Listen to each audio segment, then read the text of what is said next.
Assalamualaikum warahmatullahi wabarakatuh. Seperti biasa, baru Kang Haji akan jalan-jalan dan kita sama-sama untuk mendengarkan pengajian Hisbah.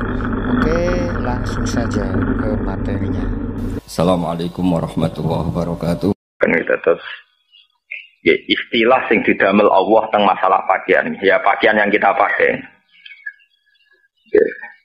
Pakaian yang kita pakai itu dihitung Allah sebagai zalika min ayatillah. Iku termasuk ayat-ayatin apa? Allah. Ya kalau terangkan ya. Terus niki ngetokno bener teorine ulama gitu, bahwa Quran itu dari awal sebelum ada manusia itu sudah ada. Karena Quran adalah kalamuwah fil azal. Sehingga Quran itu kayak semacam sebuah konsep yang wis terjadi, guys. Meskipun nanti bener-bener neng faktane dadi. Maksudnya ngeten ya. Saat sekarang pakaian dihitung min ayatillah itu kan kayak janggal, wong kita tiap hari ya pakai pakaian, ya wajar-wajar saja. Kita akan cenderung mengatakan ayat kan misalnya kayak tongkatnya Nabi Musa jadi nopo ulo. Itu kalau kita runut sekarang. Tapi jutaan tahun yang lalu atau zaman nenek moyang kita, leluhur kita yang lalu, itu min ayatillah. Kenapa saat itu manusia berpikir perlunya pakaian? Wong pakaian maring ribet ya. Andai kan saat itu Nabi Adam tidak dapat ilham dari Allah, tentu dia juga kayak hewan. Artinya tidak perlu butuh nopo pakaian. Lah nganti saat itu wong gajah ya ora nganggo kelambi, kethek ya ora nganggo kelambi, kewan-kewan liyane ya ora nganggo napa? Kelambi. Tapi manusia lewat ayate pangeran, lewat kekuasaane Allah duwe pemikiran, diilhami berpikir pentingnya napa? Pakaian. Sebab itu pakaian tradisi berpakaian dihitung nikmat. Qad anzalna alaikum libasai yuwari sawatikum napa? Warisa. Paham ya? Kula baleni malih ya. Jadi kadang kita maknani Quran itu harus merunut masa-masa lalu. Masa di zaman kita tidak ada. Atau pertama kali permulaan manusia. Normalnya saat itu karena masih kuno sekali. Mestinya manusia itu masih zaman batu. Bahkan sebelum zaman batu. Normalnya itu tidak terbersit sedikit pun pentingnya nganggo apa? Pakaian. Tidak ada repot.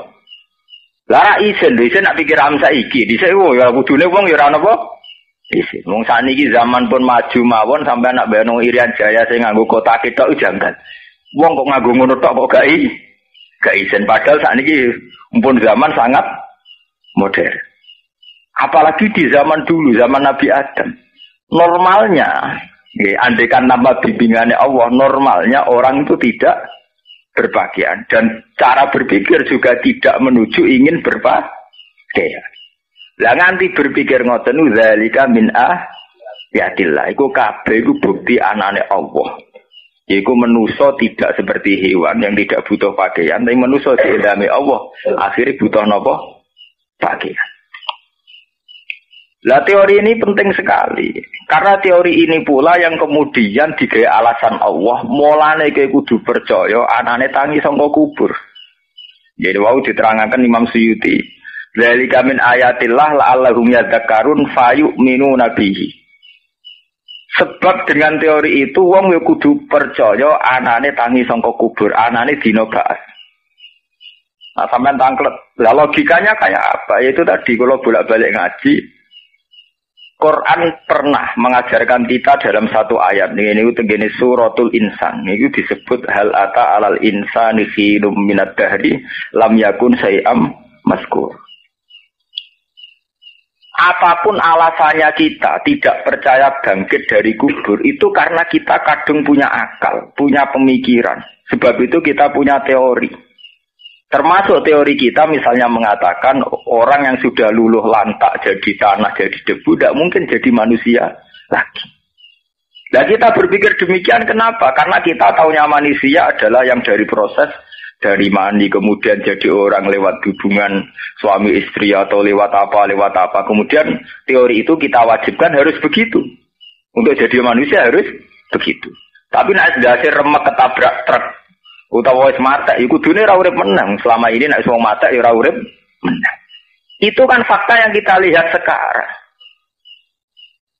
Nak wong mati ora urip meneh itu fakta yang kita lihat sekarang. Bahwa wong lahir lewat proses nomar itu yang kita lihat sekarang. Coba kamu berpikir zaman Nabi Adam, dia lahir dari siapa? Mulane saiki jog ngaji kula saiki dilatih berpikir jutaan tahun yang lalu. Jadi orang mau discovery tok sing iso berpikir. Mergo nek berpikir saiki baklah ya mokal, tapi coba sampean berpikir. Lah anak manusia jadi kudu liwat proses normal, ana hubungan suami istri, ana senggama dan sebagainya. Lah saiki Adam lahir krana apa? Sing selingkuh sapa zaman niku? Ujug-ujug ana sinten? Ada. Sing senggama sapa? Lha wong Kristen niku kliru, padha-padha darane anake pangeran kudune tersangkal Nabi Adam. Paham nggih? Ora Nabi sinten? Isa, mereka rawan rabi bapak mbok sinten? Nabi Adam. Padha-padha nuduh Allah duwe anak kudune sing diarani sinten? Nabi Adam. Malah Nabi Isa sing lagi wingi-wingi diarani napa? Lah itu ketok bahwa Quran itu berpikir secara azali. Kue darani ba'at iku janggal. Tangi sangka kubur iku janggal. Iku piye dimulai utekmu wis kedhekte fakta-fakta yang dilihat, yang kita lihat. Yaiku wong nak wis mati ra tangi meneh, anane wong lahir lewat proses hubungan lelaki dan perempuan. Itu kan kalau kita berpikir sekarang yang kita lihat. Coba kamu berpikir zaman awalul insan. Nggih, kawitane manusia. Tentu kamu ya sudah normal sekali Adam lahir tanpa siapa saja bisa. Apalagi yang sudah ada perangkatnya. Ya, sebab itu manusia lewat Quran dilatih berpikir zaman dulu. Ini ku teng surat Insan apa hal ata alat insani khinum minad dahri lam yakun amat kuro. Manusia itu pernah mengalami satu masa di mana dia tidak siapa-siapa. Lam yakun amat kuro. Kemudian menjadi siapa-siapa. Dan setelah menjadi siapa-siapa itu ironisnya manusia malah berpikir yang melawan kudratullah, melawan dalailu napa kudratillah. Lah masalah pakaian dia mirip ngoten niku. Sampeyan saiki wong pakaiannya kok darani min ayatillah. Itu karena kita berpikir sekarang di mana kita sudah berpakaian secara rutinitas. Tapi kalau sampean berpikir zaman Nabi Adam, wong zaman niku, zaman Asura enak kok wong wis mikir pentingnya napa? Pakaian. Wong zaman saiki wae jek ana wong Irian Jaya sing cara berpakaian nganggo ngoten tok. Pomene zaman riye. Lah anak ngono Nabi Adam berpakaian itu bukti anane pangeran. Ana ilhame pangeran dekne disuruh napa? Berpakaian. Iki jeneng qad anzalna alaikum libasa yuwari sawatikum napa? Warisa. Bone, saniki kula terangno ya bani Adam la yaftinan nakum syaitan. Terus niki diterusaken cerita, "Hei Bani Adam, kamu itu jangan tergoda atau disesatkan oleh setan karena setan pernah sukses menyesatkan orang tua kamu." Terus diterangno malih innahu yarakum wa qabiluhu min haitsu la tarawnakum. Setan itu iso roh kowe tapi kira roh setan. Terus diterangno malih kaidah umum inna ja'alna sayatina auliya lil ladina la yu'minun. Setan itu tak gawe dadi kancane wong-wong sing ora iman. Ini sing jadi perdebatan itu menyangkut misalnya setan itu tidak bisa dilihat tuh maksudnya gimana? Ya. Lah ana saiki wong roh gerduwo utawa roh jin sing jasa ilmu jaduk-jaduk ini. Kalau ketemu Ruhi Sunan Kalijogo sing seneng klenik-klenik itu kan terus pertanyaan-pertanyaan ngoten, mbok pertanyaan ilmiah mbok sengak kan ra jelas. Wong takok yo kadang yo sengak mau nuruti cangkem elek utawa nuruti kurang napa? Penggaya. Lah anak peneliti takokane lu ekstrem meneh. Lalu setan sendiri itu nyata apa fiktif? Santri terus ngamuk murtad ngono kok takokno. Ya sedurunge wis murtad malah kok hukumin apa? Murtad. Kowe ngukumi murtad malah penghormatan. Ndekne kuwi jek kafir dadi peneliti mbok hukumi murtad malah kok mbok tahu mbok arani Islam artine murtad keluar saka Islam. Ndekne ora tau Islam blas. Yo ora murtad blas. Paham? Berarti ngadak darani murtad malah penghormatan. Ya kita itu harus meyakini atas nama iman kita meyakini setan itu ada. Ya, bentuknya kayak apa wallahu alam. Sama seperti ilmuwan mengatakan vitamin itu ada. Vitamin itu ada ilmuwan sendiri gak ngerti. Vitamin itu terus sing ndi? Misalnya pisang ono vitamin sing ndi. Ya ora pokoke ono lah iya nek agama muni pokoke ono mbok arani ra rasional. Bapak ilmuwan saiki muni pokoke ono ya. Asline wong padha ae, padha bentone asline. Cuma kene kan bento terus melarat terus sawangane bento tenan. Lah kono bento sugih. Lah iku mari perkarane iku tok. Kono bento nganggo dasi terkenale profesor, dokter penelitian. Bentone koyo sah. Artinya ketara pinter. Lah kene wis bento melarat lunak kulono. Lah terus kalau bento tenan kan. Nah, akhirnya benar tuduhannya komunis DKI bahwa agama itu candu masyarakat. Orang bingung terus boleh hiburan agama. Terus repot kan. Jadi ya podo ae nak tangan. Nah ilmuwan tak kok setan itu apa gak real lah vitamin. Ya gak real. Lah vitamin itu mana? Ya yes, pokoknya tiap pisang bisa ngandung vitamin A kali lah iya. Ya itu mananya. Inilah itu pisang vitaminnya itu gimana? Ya sama seperti begitu kan nggak ada selesainya kan. Nah nuruti cangkem elek orang bare. Ya sudah kita yakin setan itu ada. Nah menurut keyakinan agama, sistem kerja setan itu arahnya idlal, menyesatkan. Ya, menyesatkan. Lah menyesatkannya setan itu kayak apa? Nah kembali ke agama. Terminologi istilah setan menyesatkan itu karena agama itu kadung punya aturan. Jadi sama salah paham bayangno setan terus sesuatu yang menakutkan yang hebat dan setan itu tidak siapa-siapa, enggak kagum sama sekali, itu orang penting belas. Cara kitab-kitab ilmu hakikat mindilu hadibar. Setan mau sapu tangan toh, kok tisu lah, ben numpang nak bermangan, ben rarisi tiga ini apa?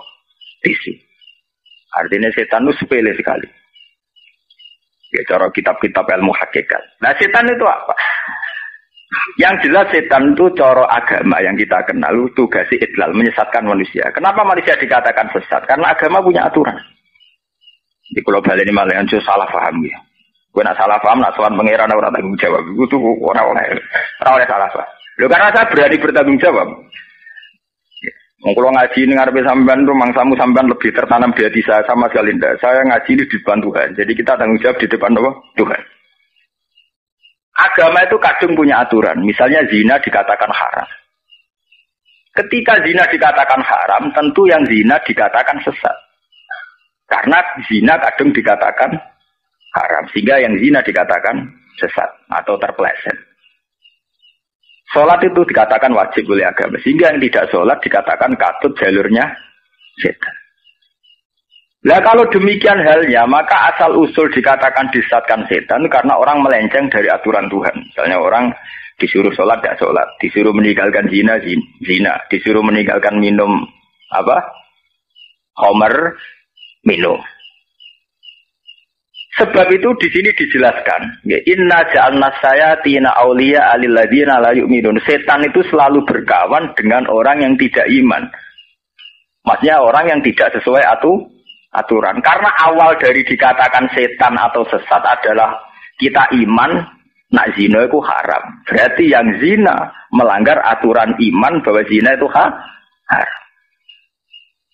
Paham ya? Sebab itu istilah Kanjeng Nabi ketika ngomentari atau dawuh halal sing maksiat, istilah Nabi la yazni zani khina yasdi wa huwa mu'min wa la yasriku sariku khina yasriku wa huwa mu'min wala yasrabu saribu khina yasrab wa huwa mu'min. Ora ana wong sing zina saat zina dalam keadaan dia iman. Ya ora ana wong mabuk saat dia mabuk dalam keadaan iman. Ya ora ana wong nyolong saat nyolong dia dalam keadaan iman. Karena iman adalah sebuah aturan. Kalau kamu iman zina itu haram, harusnya ya kamu tidak zina. Berarti saat kue zina, berarti dianggap kue itu melanggar aturan imanem sendiri. Sebab itu istilahnya bila esnisani hina esni wa huwa mu'min. Lah kemudian ini hadis sahih loh. Berarti hadis ini selaras atau semakna dengan istilahnya Quran, inna ja'alna sayatina auliya alil ladzina la yu'minun. Bahwa setan selalu berkawan dengan orang yang tidak iman. Mohon sampai temriku. Itu normal ya. Artinya periode normal. Ini ku periodenya para ulama yang dulu belum terpecah-pecah oleh firqah. Periode normal. Artinya Quran diartikan dengan hadis itu periode normal. Kemudian ada periode sebagai hukum sosial. Jenenge periode al-firaq. Firaq ku jam'u firqatin. Nah, ketika periode firqah ini ada pendapat yang macam-macam. Ahli sunnah meyakini wong mukmin tetap mukmin senajan to zina. Wong mukmin tetap mukmin senajan to ngombe soal zina ngombe arak mau dadekno wong mukmin fasik utawa zalim, tapi tidak keluar dari iman. Sehingga nak mati ya perlu disolati. Nak mati ya kudu didongakno wa fir lahu marhamhum wa afihim wa funaba anhu. Niku cara ahli sunnah. Cara wong khawarij karena ada hadis tadi berpendapat siapa saja mukmin yang melakukan dosa berarti keluar dari iman. Mereka dawuh Nabi la yazina yazni wa huwa mukmin. Terus firqah khawarij mengatakan siapa saja yang berdosa berarti hukumnya kafir atau tidak iman. Ya cara pendapatnya khawarij. Pendapat ini ya sebetulnya murni saja polemik ilmiah. Artinya ilmiah itu ya sesuai zahirul Quran atau zahirul hadis. Memang kesannya begitu. Orang yang sedang zina atau sedang maksiat istilah inna ja'alna sayatina awliya'a lil ladzina la yu. Sebetulnya secara polemik ilmiah ini tidak punya akibat apa-apa, sangat tidak punya akibat apa-apa. Tapi kemudian hidup itu tidak hanya polemik ilmiah, hidup itu ada fakta politik, fakta sosial. Nak uang menghukumi maksiat dihukumi kafir, resikonya kafir itu muhadarun damuhu. Nah wis dihukumi kafir halal darah. Nah tepaan khawarij meyakini Ali itu salah. Nah salah dihukumi kafir. Akhirnya wong khawarij mateni Sayyidina Ali. Sebab itu pembunuh Ali wong khawarij, pembunuh Umar ya wong khawarij, pembunuh Muawiyah ya wong khawarij. Mergo dia meyakini nek wong mukmin salah iku kafir, nek kafir halal darah. Padha mek keyakinan Sunni mek Syiah ning Irak. Mulane kira usah takok, padha Islame kok tukaran. Cara mereka gak ono ning otak mereka padha Islame ora ono. Angger wis salah ya kafir, angger kafir halal darah. Cara berpikir mereka kok Madura. Kiai kiai tukaran halal tuh darah, kiai kayak gitu. Ya, kula lu di santri Madura kata, nak kula sedang punya musuh. Kalau Gus bilang saya bunuh itu. Mulane beda-bedane kiai Madura, wonge siap mateni musuhe. Nah, kiai kaya kula kiai wong Yogya, mati ora wani ambek musuhe sopan loro kan, kaya kula niku loro. Ndek pengaruh Mustofa Rukin. Ya enggak mungkin loh mereka berani mati. Meskipun hidup ya tambah nyali tapi kalau baleni gitu. Bahwa masalah-masalah ilmiah itu akan menjelma jadi anarkis saat sudah di ranah politik itu sejarah itu sudah kuno. Kenapa Khawarij dengan enteng mateni Sidina Ali? Yo mateni Muawiyah. Mergo dekne darani wong sing lakoni dosa gedhe hukume wis ora Islam, hukume kafir.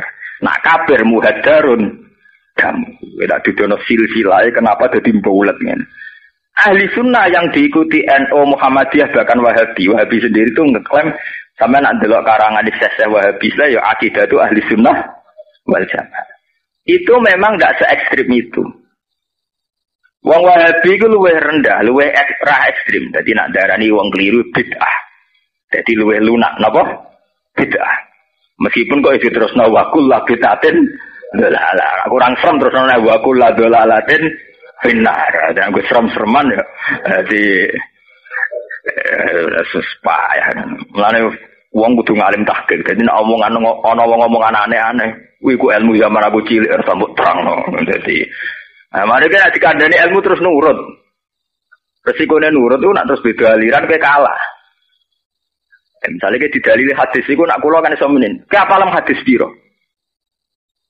Ya hadis itu kan sokele ya apalem biro. Ya satu itu aku apal 20 wis 100 ya. Jadi ana kemungkinan hadis itu tak cek silang. Karena gue ora iso ngecek silang. Wong romo iku tok. Iki nak debat. Kulo sering ketemu aliran sing aneh-aneh. Rata-rata orang-orang yang darani kita bid'ah itu kan dalile ala wa iyyakum wa muhdatsatil umur. Fa inna kulla bid'atin dalalah wa kullu dalalatin benar. Ya memang Nabi dawuh begitu. Setiap bid'ah adalah dolalah, setiap dolalah adalah benar.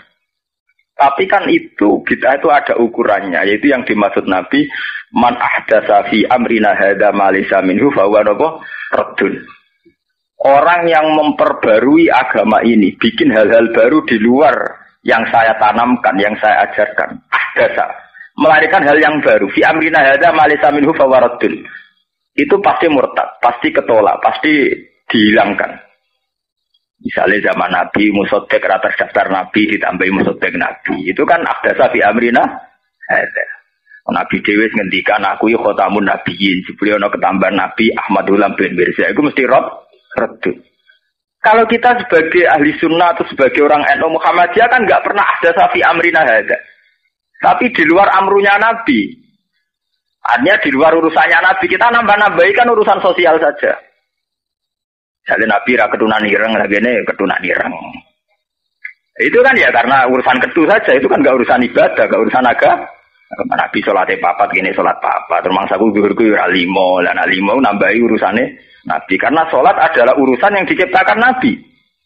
Kita harus sholat zuhur patang rokaat adalah urusan yang diciptakan Nabi. Sebab itu kalau kita sholat 5 rokaat itu nambahi urusan yang diciptakan Nabi. Kalau mobil kan tidak urusannya Nabi. Sepeda motor ya urusannya Nabi. Mbok modifikasi piye orang nyinggung Nabi. Nabi ramel-ramel gawe. Oleh sebab itu yang dikatakan bid'ah adalah menambah urusan yang menjadi urusan Nabi. Wong hadisnya man ahdasa fi amrina, itu ada dhamir mutakalamnya fi amrina hadza. Wes enak jadi tambahin apa? Hadza. Man ahdasa fi amrina hadza. Hadza wa hadza. Meskipun bahasa Arab hadza wong Jawa ora paham nak hadza dia. Kalau wong Arab, wong Jawa kaji ra iso bahasa Arab. Anaknya dijenggung wong Arab. Anaknya dia dijenggung anaknya wong Arab. Anaknya wong Arab diwales bapaknya Jawa dijenggung pisan. Wong Arab ngomong bahasa Arab, pelang-pelang bahasa Arab. Sing wong Jawa, kenapa begitu? Wong anakku dihada tak hada. Kalau dari ada bahasa Arab, anakku dihada ya tak hada. Anakku dijotos ya tak jotos. Jadi wong anakku dihada ya tak apa? Hada. Wong Arabe mantuk-mantuk maksudnya kon. Asal itu ya hada apa? Hada. Wong anakku dihada ya tak apa? Hada. Sebab itu urusan bid'ah adalah urusan dalam ibadah yang sudah punya pakem. Bid'ah itu hanya dalam masalah urusan ibadah yang sudah punya pakem. Kayak Nabi sholat zuhur 4 rakaat. Ya kita sholat 4 rakaat. Nabi sholat maghrib 3 rakaat. Ya kita 3 rakaat. Meskipun kita khusuk, misalnya Pak Mustafa khusuk. Kalau 3 saja baik, berarti 5 lebih baik. Mergo kebaikan itu tambah baik. Tidak bisa begitu. Kowe ora iso ngiasno sholat terus sedekah 1000 ya apik, apa meneh 5. Engko sholat subuh 2 ya apik. Terus roket istiadat dhewe apa meneh papat. Mustafa kurang serem, wah apa meneh 10. Itu mesti bid'ah. Kalau ini wakulah dolalatin finnar. Tapi yang kita lakukan sekarang itu banyak yang tidak urusannya Nabi. Itu urusannya desainer, kita nggak kaos ya aneh-aneh, nggak kelambi ya aneh. Nabi hanya punya urusan bahwa aurat itu urusan pakaian adalah satrul aurat. Nabi sebagai Nabi itu hanya punya urusan aturan aurat itu begini. Nabi tidak punya urusan dengan modelnya, cek nganggo sarung, cek jubah, cek celana jin. Nabi hanya punya urusan nutupi aurat itu begini, mabena surah ira rubah bagi lelaki. Jami'ul badan ila wajah wa kafaya bagi perempuan. Itu urusannya Nabi hanya itu. Sebab itu hadis wa kullu bid'atin dhalalah itu harus diartikan oleh hadis man ahdatsa fi amrina hadza. Hadza ne ditambahi malesa minhu, menambahi urusan agama yang tidak bagian dari agama. Fa huwa napa? Raddun. Itu pasti tertolak. Sebab itu kelompok-kelompok yang memaksakan persis Nabi itu ya repot, tidak mungkin. Enggak dong, nggak persis Nabi yang ngeten. Poligami halal. Iya halal loh Nabi poligami. Tapi harus persis Nabi, yaitu adil. Persisnya sing dipoligami Nabi jenenge Zainab, jenenge Hafsah, Sauda. Lah sing mbok poligami kok jenenge Rina Gunawan misalnya. Sing mbok poligami jenenge Zulianti.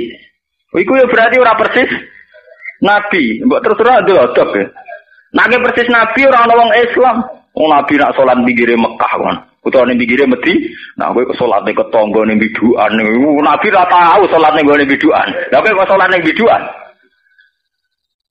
Kelompok-kelompok sing sok persis Nabi lho kok keluar ning terminal, apa Nabi tahu maro terminal iku? Itu jelas makanya bid'ah itu mengacu man ahdasa fi amrina hadza. Urusan yang menjadi wewenang kenabian itu tidak akan kita tambah. Urusan yang menjadi kewenangan kenabian kita diputuskan bahwa sholat itu subuh 2 rakaat. Dimulai dengan Allahu Akbar, ditutup dengan assalam. Kita tidak akan merubah itu. Bahkan dirubah yang semakna saja tidak boleh. Misalnya kita Allahu Akbar diganti bahasa yang sama Allahu Azim. Tidak boleh. Allahu A'la wa Ajal tidak boleh. Karena itu urusan yang menjadi wewenang Rasulullah. Tidak boleh kita merubah sholat Allahu A'la wa Ajal. Tidak boleh. Tetap Allahu Akbar. Karena itu urusannya nanti. Tapi di luar urusan itu, kita punya urusan-urusan yang didikte oleh kultural, oleh zaman, oleh kondisi, oleh waktu. Itu tidak akan bid'ah. Karena itu di luar urusan yang menjadi wewenang Rasulullah. Bahkan dalam banyak hal Nabi nak gawe guyonan dan ini hadis sahih, antum a'lamu bi umuri dunyakum. Soal urusan dunia kowe luweh roh. Paham ya? Lah sehingga itu tadi kalau kembali ke mazhab Khawarij ya. Sebetulnya polemik-polemik itu secara ilmiah normal, senormal-normalnya. Namanya beda visi, beda wacana, beda pendapat normal. Tapi kemudian ini menjelma menjadi anarkis. Yaitu saat Khawarij meyakini wong dosa iku kafir terus seenake dhewe mateni itu. Wah. Saat kowe yakin misale Ahmadiyah iku sesat seenake mateni. Sing yakin kudu dibela wani mati ya repot ya. Sing enak aku bisa sampean ra melu bakas ngaji di urusan dhewe. Lah aktivis HAM dia aktivitas dhewe. FPI di aktivitas dhewe, ya kene di aktivitas dhewe padha-padha sibuk repot. Daripada ki kedete-dete malah urusane wong itu urusan dewe. Ya karena itu tadi, itu sudah kuno. Masalah itu sudah kuno, sudah lama. Itu memang sebab itu sampai ono pepatah qalamul ulama akhaddu minas sayf. Pena ulama, pena intelektual itu lebih tajam ketimbang pedang. Karena asal usul ada penghalalan darah adalah dari mazhab nak dosa gede dihukumi kafir. Akhirnya seenaknya saja orang Khawarij mateni Sidina Ali. Sidina Ali dianggap kafir. Muawiyah dianggap kafir. Terus sampai ada generasi angkatan Timur Leng. Nah, orang wong beda mazhab ya dipateni. Angkatan Saddam wong Kurdi si dipateni. Bareng Saddam monarkine keok dipateni kelompok si. Makanya kalau bolak-balik matur, kita punya tradisi paling baik saat konflik. Kita beda mazhab. Wong NU dirasani wong Salafi dirasani wong NU beda mbek Muhammadiyah LDI wis mok rasan-rasanan tok damene ra karuan. Jamaah tabligh digedhingi apa ana sing seneng utawa jamaah apa seneng gedhing mok rasan-rasanan tok damai. Rasa-rasaran yo marung bareng, jamaah iku marung ning kita marung ning kono ya dah damai. Wong Salafi nak tuku kethu yo ning kita yo ngritik kono yo ngritik tapi ya dagangan bareng damai.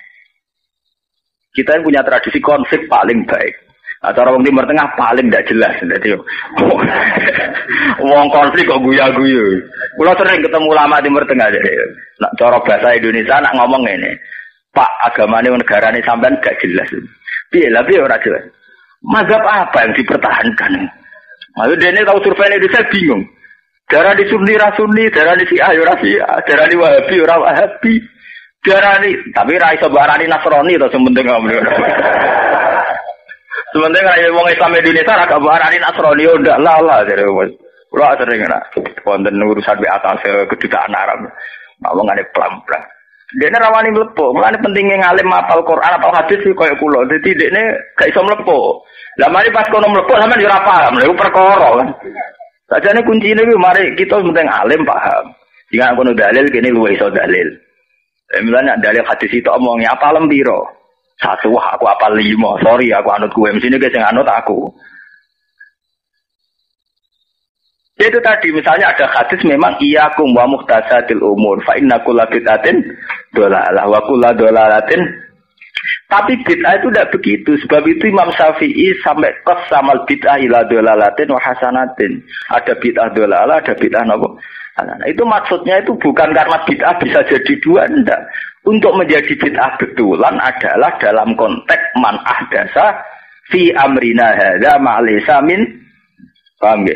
Untuk menjadi bid'ah beneran sing mal'unah, bid'ah yang terlaknat atau bid'ah yang sesat adalah bid'ah yang menambah urusan yang menjadi wewenang Rasulullah. Yaitu tadi misalnya sholat Isya itu 4 rakaat baik. Terus kowe sok baik 4 wae apik, apa meneh 6. Wong jare apik nek ditambah apik tambah apik.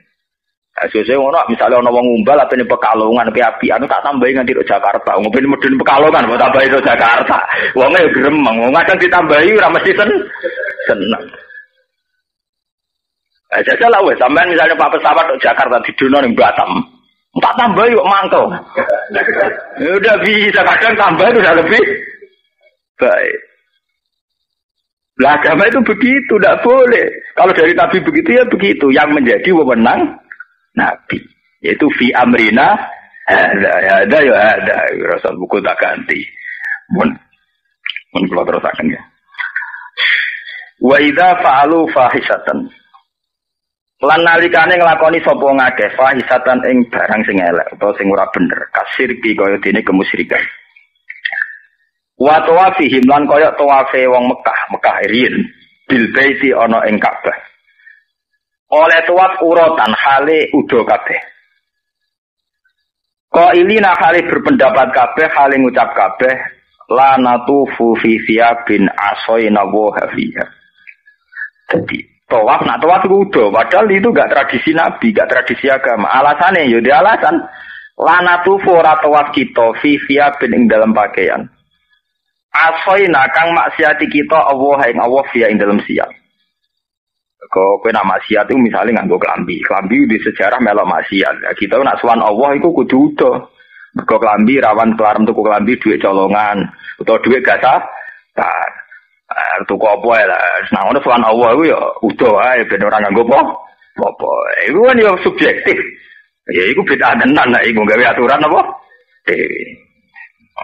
Lanatu foratu kita visi abin ing dalam bagian asin dan oke mangan korupsi kadung dadi daging mbok irisi se nek ape salat mergo ora salat nggo daging sing campur napa maksiat ora ono bar kabeh dunya lanatu foratu kita visi abin ing dalam bagian asin kang duragani kita Allah ing Allah fi ing dalam siap fanuhu mongko dincegah sapa ngake anha sanging iki lah tawaf urotan utawa anha sanging sirik lan tawafihim urotan. Maksudnya terus tidak boleh. Ya macam kudune ra oleh. Kalau mlane sampe anak krungu ana aliran-aliran sing nak wiridan udon, lampu dipateni wiridan telan wis ora usah kaget. Disi-disi kafir Mekah nak tawaf yo udon. Soale sejarah iku bolak-balik ngene. Dadi iku masa lalu. Saiki ya tren meneh. Aliran anak-anak kuat cerita-cerita wiridan syaratnya kudu napa? Udon kabeh. Ben njen wong nganggur ganti kegiatan. Moe kula naro aliran sing aneh-aneh ben wong nganggur ben dina apa kegiatan. Bila sampean sebagai ulama enggak nahi mungkar. Ora usah buyute mungkar ora usah dinahi ngono ora terus. Ben urusane dhewe-dhewe. Kalau ngucap sapa ngake wajadna ali aban. Wajadna metuhi kita alih ing atase ikilah perkara abana ing boro-boro bapak kita. Nah, takoki alasane jare disi-disi wis ngene, repot ini disi-disi ngene. Fakta itu namung kok anut kita bihim kelawan abaina. Wallahu amarona bi. Wallahu ta'ala amarona iku merintah sapa Allah utawa ngutus sapa ana ing kita biya kan iki. Maksud iki tawaf udo, aidon kan man. Mulane iki ngetokno pentinge syariat ya. Ya kula matur bolak-balik ngetokno pentinge syariat. Karena orang salah pun itu klaimnya juga atas nama Allah. Wong Allah kabeh. Suwantri salat digolek ridane Allah. Wong abangan asal Islam lho, ora salat lah. Allah wis pirsa atiku salat ya Allah. Lah apa salat jungkar-jungkir Allah wis pirsa atiku salat. Padha wong tawaf sing udo alasane wa amarona. Iya, nek muni Allah ya ora jelas kabeh wong ngrasa wae Allah. Nah, waktu serius zaman era Khomeini kan, era Khomeini itu melawan Amerika, banyak artis Amerika. Awas saja ada ribet, Khomeini ribet. Tuhan saja tidak ribet. Ya itu sama. Orang yang punya aliran liberalisme, aliran kebebasan beragama, dalilnya nak sing Islam ya Allah. La ikraha fiddin, dalam agama tidak ada pak. Allah sudah mendeklarasikan kebebasan beragama dari wong sing liberal. Nah, dari santri-santri soleh. Orang ngono maksudnya. Allah itu mengharuskan orang bersyariat. Nah, sing sedengan ya. Nah, sing paling enak pejabat atas nama konstitusi, atas nama negara. Paling enak pejabat ramal di negara terus muni atas nama apa? Negara. Nah, paling enak sak dhuwure pejabat ana enak ulama atas nama Allah. Mergo dene terus dalile kala wahu. Lah, itu ora ono bare kabeh duwe versi, kabeh duwe subjektivitas. Sebab itu pentingnya adanya syariat. Bahwa kita sholat ya dengan cara yang dilakukan Rasulullah. Kita haji juga dengan cara yang dilakukan Rasulullah. Sebab itu Nabi berkali-kali ngendikan shollu kama ra'aitumuni sholli. Kowe nak sholat itu koyo aku sholat. Karena apa? Sholat itu ya dulu versi Abu Jahal Abu Lahab punya versi sendiri. Yumana butuhum illa liuqarribuna ila wahin apa? Zulfa. Orang-orang dulu sebelum Nabi Muhammad dia punya cara ibadahnya sendiri. Zaman tak cerita nih. Kenapa Nabi sampai ngendikan kue nak haji ku ya kaya aku, khudu anni manasikakum. Kue nak nglakoni manasik kudu mirip aku, khudu anni manasikakum. Kenapa Nabi ngendikan begitu? Orang jahiliyah dulu ya haji. Sampai Abraha kepengen menguasai Ka'bah ya kepengen ono tradisi haji. Cuma cara haji mereka anut adat jahiliyah. Sebab itu Nabi kepengen haji sesuai aturan kenabian. Salat ge ngoten. Mulane Ibnu Abbas darani tawaf karo sa'i ku rapati wajib, ya ora wajib cara den. Mergo alasane inna sofa wal marwata min sya'airillah. Faman hajjal baita wa tamara fala junaha. Wong sing haji ku ora apa-apa. Ora apa-apa nglakoni tawaf, nglakoni sa'i bena sofa wal marwah. Fala junaha, ora apa-apa, ora apa-apa artine sangka apa-apa. Ora apa-apa sangka apa. Mergo riyen antarane Safa mbek Marwah itu ada dua patung Hubal sing dienggo rute tawaf. Dadi setare ya kok patung, batas akhire nggih patung. Ketika era Islam patung iku dibuat digawe pembatas biasa. Lah tapi wong Islam jek trauma bahwa itu sisa-sisa kemusyrikan. Sebab itu wong Islam nak kon sa'i Nabi do keberatan. Mergo ngenang iku zaman jahiliyah dinggo sa'i. Terus ana ayat inna sofa al warwata min sa'irillah. Faman hajjal baita wa tamara fala junaha. Mungkane diistilahno fala junah. Ya, jadi intinya ngaji teng mriki kalau terangaken bahwa klaim oposisi Allah itu tidak mesti benar, harus sesuai aturan syariat. Mergo nek apa-apa Allah ya kaya teng cerita surat Yasin niku.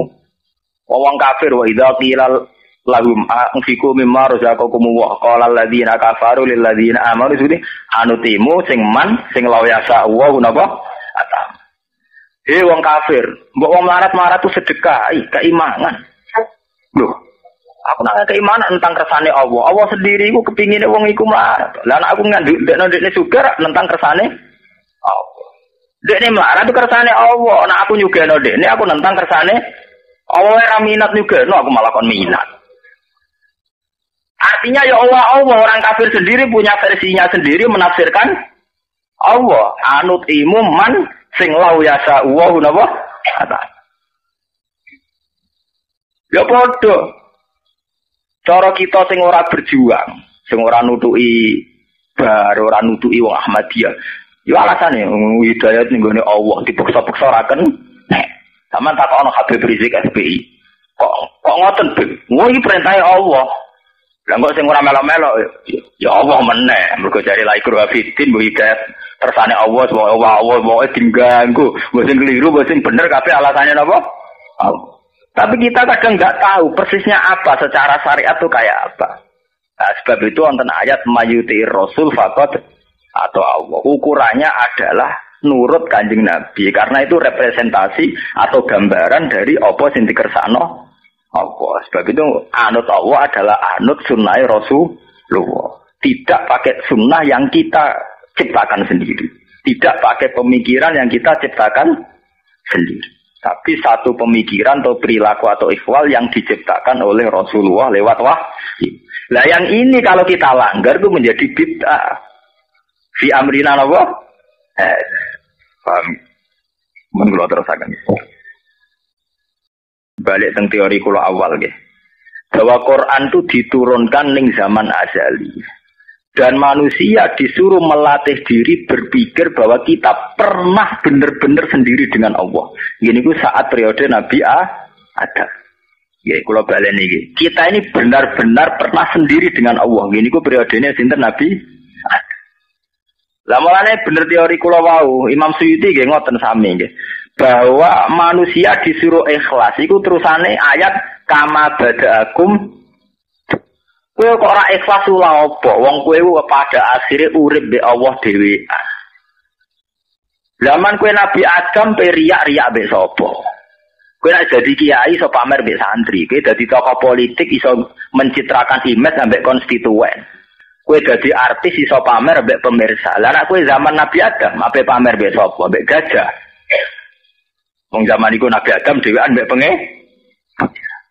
Mulane kena ibadah kudu ikhlas mukhlisina lahud din. Mergo kama badakum tau. Lah kowe ora kena ibadah demi santri, demi pendukung, penggemar. Wong sampe nak mati yo dhewean. Wala qad ji'tumu nafuroda kama khalaqnakum awalan apa? Mar. Wane kula urip nggih dame-dame mawon. Di pengaruh, nanti pengaruh. Kula nu ora ngarah jatuh. Kula sering ngodo teng kanca. Aku ora ngarah jatuh. Oh jenenge pengaruh Gus kadang yo jatuh, wong kadang jatuh kadang. Jatuh nak tau nganggep manusa iku pengaruhku. Nak sangko awal ora jatuh blas. Jatuhku nang ndi? Misale sing seneng jinan dadi gedhe. Maksudnya piye? Ya misale wong sing seneng jinan dadi gedhe. Nak Allah dadi gedhe lho jatuh. Nak manusa ya biasa to. Ya itu tadi kama badakum kita harus melatih diri bahwa kita ini sendiri dengan Tuhan. Kowe riya iku perkarane nganggep manusa penting. Sehingga ya yuraunan nas wa la yazkuruna wa illa. Niki bener teori kula wau nggih. Untuk melatih ikhlas kita itu harus berpikir zaman azali bahwa kita dengan Allah sendiri. Juga berpikir ke depan bahwa nanti setelah kita mati juga dengan Allah sendiri. Lah kalau zaman pertama kita hidup dengan Allah sendiri kalau periode Nabi Adam, apa pamer mbek sapa? Terus kita berpikir ke depan setelah kita mati ning kuburan sendiri, kowe apa njuk tulung sapa? Lah kalau sudah begitu kita harus mukhlisina lahu din. Semua agama yang kita anut atau agama yang kita anut harus kita ikhlaskan lillahi ta'ala. Karena itu zat yang sejati ada terus. Saat kita belum ada bahkan sampai nanti dari kiamat. Paham ya? Sebab itu memiliki Allah ngelatih ikhlas nganggo dalil kama badaakum taudun. Kamu disuruh dilatih berpikir ke depan. Berpikir di masa lalu, bahwa di masa lalu kita sendiri dengan Allah, ke depan nanti ya kita sendiri dengan Allah. Jadi nak ngono rugi banget misalnya kita ibadah demi manusia, demi pejabat, demi santri, demi pengaruh. Kama badaakum tahu. Wani Imam Suyuti nafsiri nggih, khalaqakum wa lam takunu syai'an. Jadi kados ayat hal ata alal insani khinum minad dahri lam yakun syai'am mazkur. Iki nunjukno nek Imam Suyuti wong alim tenan. Jadi beliau nafsiri Quran ya kayak mengungkapkan Quran yang ayat lain saja. Jadi nafsiri khalaqakum wa lam takunu syai'an niku sami kalian ayat napa hal ata alal insani khinum minad dahri lam yakun syai'am mazkur. Fariqon hada wa fariqon haqqa alaihi muddalalah. Fariqon ing siji kelompok mingkum sangi sira kabeh hadange kei petunjuk sapa Allah. Wa fariqon lan ing siji kelompok haqqa iku dadi nyata alih ning atase fariq apa ad-dalalah apa kesesatan. Sebagian untuk hidayat, sebagian sesat. Mergo lali asal usule, lali kama badaakum napa ta'udun. Indang sira Muhammad hiya tayyibatul lil ladina amanu to hiya zina tayyibat sami iku lil ladina amanu manfaat kedhe wong sing iman fil hayatid dunya ing dalam penguripan dunya bil istihqaqi kelawan berhak wa in syarakahum fiha ghairu senajan to nyekutoni utawa bergabung utawa selaras hum ing alladina amanu fiha ing dalam hayatid dunya sapa ghairuhum liane alladina amanu. Nah zaman ning dunya barang-barang apik wong mukmin duwe, wong kafir duwe. Sami-sami iso sugih iso melarat. Tapi barang-barang apik iku ning kiamat khalisata yaumal kiamah. Utahi barang-barang sing apik iku dadi murni kanggo wong iman, khalisatan ingkang murni yaumal kiamah ing dina kiamat. Khosatan hale tertentu bihim kelawan ikilah kabeh biro.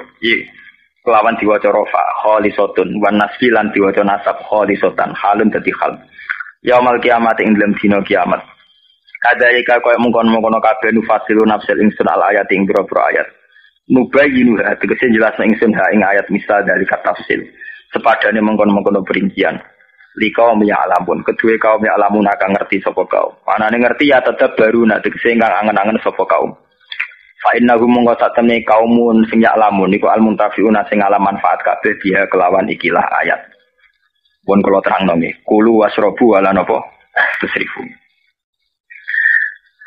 Wingi-wingi nggih kula hari-hari kemarin. Hari-hari kemarin pas, yaitu tadi ya, ilmu itu akan selalu tambah. Ya. Pas saya ngaji di santri kulo, ini udah ada angen-angen. Dan saya yakin benar. Ya. Zaman perang Zatil Usra, perang Khandaq. Ini rumah tenan ya, perang apa? Khandaq. Ini nak tenggene istilah Quran disebut perang Zatil Usra, perang paling sulit.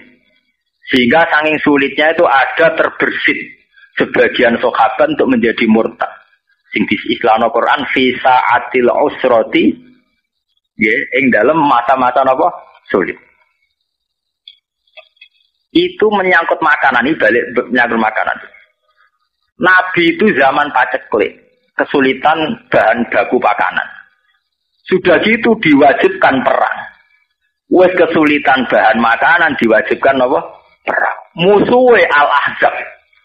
Al-Ahzab niku cara sakniki multinasional. Niku selawase wong Yahudi ku ora cocok mbek wong Nasrani. Wong Nasrani ya ora cocok mbek kafir Mekah. Lha iku adalah 3 kelompok itu bergabung, Yahudu Khaybar, wa Nasara Najran wa Kufaru napa? Mekah. Iku bergabung ape nglawan Nabi. Sing cara Quran istilahnya perang Ahzab. Ahzab ku jam'u hizbin. Jadi ora mau sak kelompok tapi pirang-pirang kelompok. Cara sakniki perang multinasional. Musuhnya akeh kelompok Nabi kurang bahan makanan. Tapi sahabat itu orang-orang sing ikhlas. Sing sugih nyumbang dengan segala kesugihan. Nanti kena tuku alat perang cara sakniki. Sayyidina Utsman nyumbang 50 jaran dan sebagainya. Tapi yang menjadi efektif karena apa? Ini mboten niat nyider loh. Yang menjadi efektif itu karena apa? Orang paling miskin pun tuh membiayai diri sendiri. Ini mboten niat nyinggung sinten-sinten. Minimal biayai makanya sendiri. Kulo ngaji teng putih-putih saya ulang-ulang. Biar kita tobat. Ngaji teng santri kulo teng Bojonegoro. Hatta sebagian sahabat saking mlarate mau sangu kurma sitok, mboten sagegem satu. Itu saja dibagi loro. Saking mlarate misale Rukin Mbak Mustofa terus mutan gentenan. Mbok sing kena malaria mboten gentenan. Kulo niku riyen zaman ngaji, zaman sinau nggih. Itu saya anggap satu model patriotisme, satu bentuk kepatriotan, kepahlawan. Nah, tapi sausi kulo sering merenung nang artine kulu wasrobu wala tusrifu. Itu ternyata benar, apalagi setelah teori puasa. Niku rungokno tenan. Dan saya yakin pikiran saya itu benar, artinya saya bertanggung jawab di depan Tuhan. Kowe poso ora gak mangan mulai subuh sampai maghrib. Gak mangan, gak ngombe. Mulai subuh sampai maghrib. Itu kita tanpa israf pun saat gue mangan gedang goreng sitok ambek banyu sak gelas itu tenaga sudah pulih. Artinya ngeten nggih. Ruhin mangan sak piring, poso padha-padha poso. Ruhin mangan sak piring munjung, terus ngombe sak gelas gede. Mustofa mangan gedang goreng sitok ngombe sak gelas. Iku jotosan ora mesti menang Ruhin. Asal tidak sama sekali. Lah padha perang Zatil Usra nggih ngaten. Wong kafir tuh kaya raya, mungkin mangane sak piring penuh. Ambek sahabat sing mangan sak kurma sitok. Asal tidak sama sekali, ini sama-sama punya tenaga. Asal tidak sama sekali. Artinya saat Ruhin mangan sak piring malah mungkin kategori ini israf, sing gedang goreng sitok gak israf. Pas sama-sama pulih. Apa meneh ning takjil poso mau butuh nggo kekuatan salat maghrib. Iku kurma sitok ya cukup. Ya sudah pulih. Padahal mulai subuh gak mangan, maghrib lagi mangan. Tapi kurma sitok atau gedang goreng sitok sudah pulih tenaga. Artinya ngeten, saat perang Zatil Usra, sahabat sing sangu kurma sitok itu sudah cukup untuk ikut perang. Nah, saya dijajal awas. Roken mangan sego sak piring. Mustafa mangan gedang goreng sitok. Podo-podo gawani pedang kon perang. Tetap 50-50. Ana kemungkinan menang, ana kemungkinan kalah.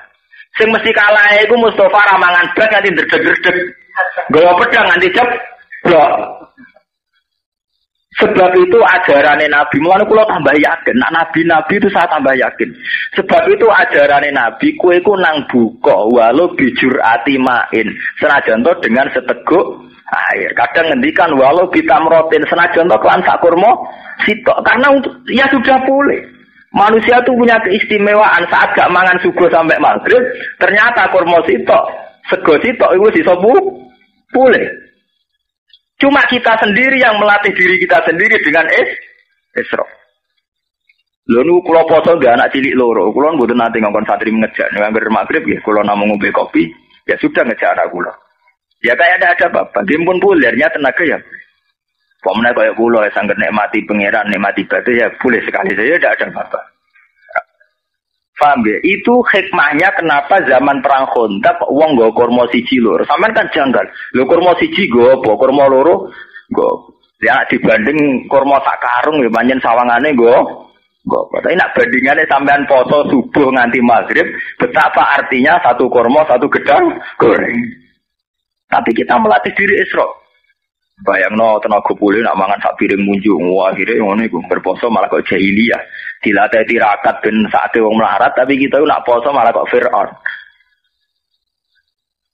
Bojo kula tak larang tenan nak poso masakane aneh haram. Nah Isra pas Sawal to opo. Ya mergo kita nak poso konsumtif malah. Wah apa ya ono. Minuman jenis apa ya ono, pakanan jenis apa ya. Ya ono biasane nak maghrib ra poso ala waktu malah nak poso akhir waktu. Jadi tujuannya dari syahrul Ramadan, syahrul mubarakun buyute malah kok Fir'aun kabeh nak mangan waki biasanya maghrib awal waktu jadi akhir waktu. Biasanya maghrib do golek sajadah malah do golek piring, golek gelontangan malah gak karo. Sebab itu pangeran ngeke etika kulu wasrobu wala tusrifu. Karena itu tadi manusia itu punya keistimewaan. Wong sing mangan sak piring mbek gedang goreng sitok, umpama padha-padha jotosan rong mesti menang sing mangane luwih akeh. Pemene nak nganggone pedang malah 50-50. Nah jotosan kan nganggo tenaga sehingga kemungkinan sing mangane akeh luwih awet tenagane. Lah ini nganggo pedang. Kena pisan padha mate kok. Lah perang iki nganggo napa pedang. Sehingga sahabat yang bawa 1-2 kurma itu sangat berarti untuk ngadepi wong kafir. Jadi orang yang terlalu mendewa-dewakan khumul itu menutup diri. Oke, itu baik karena dengan khumul, dengan menutup diri Anda tidak riya, Anda tidak pamer. Tapi kata Imam Ghazali, kamu juga harus ingat di antara syaratnya Nabi itu harus mengumumkan kalau beliau itu seorang Nabi. Harus memaklumatkan kalau beliau seorang Nabi supaya bisa diikuti. Caranya sholat harus diumumkan sehingga Nabi itu mengatakan harus jamaah. Karena dengan cara jamaah itu bisa solu kamaro aitumuni sholli. Coba kalau Nabi sholatnya nggak diperlihatkan, kamu harus sholat yang benar. Caranya gimana ya Rasulullah? Itu rahasia. Bingung nggak kira-kira? Bingung nggak? Ya misalnya amal rahasia selalu lebih baik. Terus ada pertanyaan, Nabi ngendikan kamu sholat yang benar. Caranya gimana Nabi? Ya itu rahasia. Terus gimana coba? Tapi Nabi ngendikan apa? Shollu kama ra'aitumuni usolli. Ya sudah kamu sholat, niru saya sholat. Berarti Nabi sholatnya diperlihatkan apa disembunyikan? Diperlihatkan. Jadi begitu juga saya berkali-kali bilang, orang tahu kalau itu bidan ya berdasar tulisan itu bidan. Tahu kalau itu dokter gigi ya itu dokter gigi. Jangan sampai gara-gara tidak ada tulisan mau beli alat bangunan di dokter gigi. Mau periksa gigi di toko bangunan, gara-gara apa? Nggak ada maklumat. Nah, di sini ulama-ulama selalu memaklumatkan dirinya. Termasuk Imam Ghazali ketika ngarang kitab dinamai Ihya Ulumuddin, bahwa kitab ini bisa menghidupkan ilmu-ilmu agama yang mulai hilang. Begitu seterusnya. Jadi ini ngaji ya. Jadi orang itu harus ngerti ya. Jadi jangan nuruti emosi sendiri atau logika sendiri bahwa saya suka humul, ya monggo agama Islam menyediakan sarana itu. Uzlah itu ya punya sisi kebaikannya sendiri. Tapi syuhrah terkenal asal tidak nuruti nafsu juga punya sisi kebaikannya sendiri. Setidaknya umat ini punya satu master kebaikan yang mudah diakses. Tapi tadi saya ulang lagi, jangan karena hadun nafsi, jangan karena kepentingan pribadi. Makanya di sini disebutkan wa yadullu ala dzalika ay ala syuhrah anna wa ta'ala amarul anbiya bi idzharil amal lil iktida. Allah selalu memerintahkan para nabi kalau ngamal kebaikan ya harus dimunculkan supaya bisa ditiru. Yaitu tadi kita tidak bisa bayangkan kan kalau misalnya Nabi menyuruh kamu harus sholat yang benar, kemudian sholatnya Nabi sembunyi. Kalau ditanya, Nabi saya niru siapa? Wah itu rahasia, kamu nggak boleh lihat sholat saya saat takut tidak ikhlas. Ribet kan? Sehingga jamaah itu statusnya tetap harus. Nah bedanya harus ini ulama berpendapat harus yang apa? Fardu kifayah. Tapi fardu itu maknanya harus. Tapi bukan berarti kalau nggak jamaah sholatnya nggak sah, nggak. Tetap tapi statusnya jamaah tetap apa? Harus. Nah barokahnya harus ini orang yang baru sholat, sholatnya langsung benar karena ada yang diikutin. Coba kalau mantan dukun baru sholat terus sholat sendiri, itu mesti mirip mantra itu. Karena dia tidak ada master percontohannya. Tapi barokahnya ada master, orang paling bodoh pun kalau sholat ya benar, karena standar ada komandonya, ada imamnya. Sehingga Imam Ahmad malah berpikir keras, syarat sahnya sholat itu harus jamaah. Cara pikirannya Imam Ahmad keras sekali beliau. Sehingga kalau orang sholat sendiri kok ada orang lain yang maunya berjamaah harus bayar, orang itu harus bayar demi sahnya sholat. Itu madzhabnya Imam Ahmad. Tapi kalau madzhab Syafi'i hanya mengatakan itu fardu kifayah, yang kalau satu komunitas gak mau melakukan semuanya apa? Dosa. Jadi tak baca lagi biar dapat berkahnya Imam Ghazali. Wa qala qaumun asirru afdalu minal alaniyati. Terus kata sebagian ulama al alaniyah itu afdal minas sirri. Terus diperbandingkan baik yang mana amal dipertontonkan sama ndak. Terus kata Imam Ghazali, kalau orang itu bisa jaga tidak riya, maka sebaiknya dipertontonkan karena kebaikan harus yang muncul, bukan yang tidak baik yang muncul. Makanya ketika memaklumatkan diri sebagai ingin jadi generasi khairah ummah, itu kalau diterjemah itu kan wow, khairah ummah, umat terbaik. Itu kan kayak agak angkuh. Tapi nggak apa-apa, itu nggak apa-apa. Masa kita kampanye siap degradasi moral kan ya lucu kan, masa jualan gitu kan ya lucu. Kita memang ingin mengkhidmati ummah, berbakti dengan umat, membantu supaya jadi generasi khairan apa? Ummah. Tidak apa-apa dimaklumatkan supaya dengan itu umat punya sarana. Oh kalau ingin jadi khairan ummah kuliah di sini. Jangan lalu enggak gitu. Ya sama kita dokter, maklumatkan saja dokter gigi, dokter kandungan, dokter bedah. Sehingga orang kalau mau bedah ya jangan ke dokter kandungan. Jadi barokahnya maklumat ya. Jadi saya mohon sekali ini, saya sendiri sebetulnya orang yang nggak siap terkenal sebetulnya, tapi ya sudah terserah Allah saja. Kalau itu cara Allah menyebar kebaikan, ya monggo. Pokoknya kita tawakal saja sama Allah Subhanahu wa Ta'ala. Kata Rasulullah, saya dikasih hadiah yang para nabi sebelum saya nggak dikasih hadiah itu. Apa itu? 5 hal itu. Di antaranya apa? Kata Rasulullah, wa utitu khawatima suratil Baqarah. Saya dikasih terakhirnya surat Baqarah. Di surat Baqarah itu umatnya Nabi dapat bonus dan ini luar biasa, yaitu ayat Rabbana la tu'akhidna in nasina wa akhtana. Ya Allah, jangan hisab kami, jangan beri sanksi kami, jangan azab kami kalau suatu saat kita lupa atau salah. SP nak kue urung salah padahal mesti salah. Rai-rai ini gak mesti salah. Wes gawe perjanjian mbek pangeran Gusti. Ndamel perjanjian dong nggih apa? Setiap saat saya salah langsung sepuro. Mohon mboten usah istighfar malih pun niki pun niku. Terus deal soalnya deal ini. Lah itu ngendikane Kanjeng Nabi senyum-senyum senenge ra karuan. Dan setiap itu dibaca oleh umatku, Allah sudah jawab qala na'am. Jadi Rabbana la tu'akhifna in nasina aw akhtana. Terus qala Allah menjawab na'am. Terus Rabbana wa la tahmil alaina isron kama hamaltahu 'alal ladzina min qablina. Allah menjawab na'am sampai terakhir wa'fu anna, Allah jawab na'am. Bismillahirrahmanirrahim. Innahum sa'tamne wong akeh haula itu kesete mengkono-mengkono wong kabeh bikori natima klan korene perkara badau kang sause iki. Kanu ana sapa ngakeh dzakila nalikane den ucapno lagu mare wong akeh. Maksudnya diajarkan disyariatkan apa syariat la ilaha illallah. La ilaha ora ana pangeran kang hak wujud, kang ora ana pangeran kang hak wujud. Nah cara kiai kuno kang ora ana pangeran kang wajib disembah iku mujud illa wa kecuali Allah. Mereka itu adalah orang-orang ketika dianjurkan untuk melafadzkan la ilaha illallah iku yastakbiruna iku sombong sapa wong akeh. Wa yaquluna lan ngucap sapa wong akeh inna latariku alihatina li syairim majnun. Inna ana te kita latariku alihatina dadi wong sing ninggal pangeran kita. Fi hamzatihi iku tetep ing dalam hamzai aina mau te apa wae takut dama kang disi apa mah kados niku kawingi lho tahqiqul hamzaten tasil terus idkhalu alifin. Lisa iren krono penyair majnun kang edan. Maksudnya masa kita meninggalkan ajaran leluhur hanya karena Muhammad sing kata mereka itu syair yang majnun. Lisa iren kedua penyair majnun kang edan. Eli ajli qoli Muhammadin tegese krono muk nuruti omongane Muhammad. Ini jare wong kafir. Qala ta'ala bal jaa bil haqqi wa saddaqal mursalin. Bal jaa balik teko sapa Muhammad bil haqqi kelan barang sing hak kelawan barang sing nyata utawa kelan barang sing abadi. Wa saddaqa lan bener sapa Muhammad al mursalina ing wong sing diutus sedurunge Kanjeng Nabi Muhammad.